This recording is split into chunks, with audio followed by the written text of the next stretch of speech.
Selamat siang Indonesia. Anda menyaksikan seputar Bali terkini pukul 11 WITA bersama saya Yumas Sukmatika. Pemirsa, Kementerian Kesehatan akan menyiapkan motor ambulans untuk menghadapi puncak arus balik mudik Lebaran 1437 Hijriah. Ambulans motor ini nantinya akan disiagakan di setiap pintu keluar tol. Kemacetan yang terjadi di pintu keluar tol Brebes Timur pada Sabtu dan Minggu lalu telah memakan korban jiwa. Belasan nyawa hilang karena kelelahan dengan kemacetan yang berlangsung hingga 25 jam.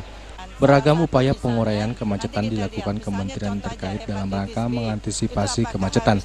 Sementara itu, untuk mengantisipasi kemungkinan adanya korban susulan, Kementerian Kesehatan akan menyiagakan dan menyiapkan ambulan motor yang akan beroperasi pada arus balik.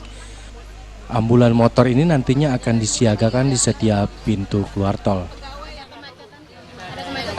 Iya, saya kira sudah ya, banyak sekali ya diceritakan tentang Brexit ya, jadi namanya itu ya, karena kita bisa mengerti kalau lebih dari 24 jam dan di jalan tol yang tidak bisa melakukan. Tapi upaya-upaya kami terus menerus sejak kejadian itu sampai terakhir ini, sampai nanti H+7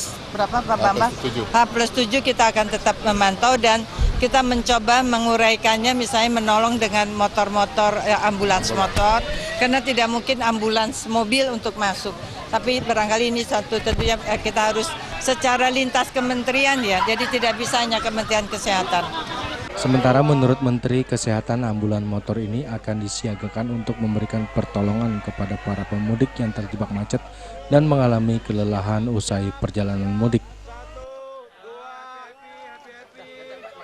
Dari Jakarta, Ketut Sumadiase melaporkan. Sekian seputar Bali terkini kali ini. Terima kasih untuk perhatian Anda. Salam Indonesia.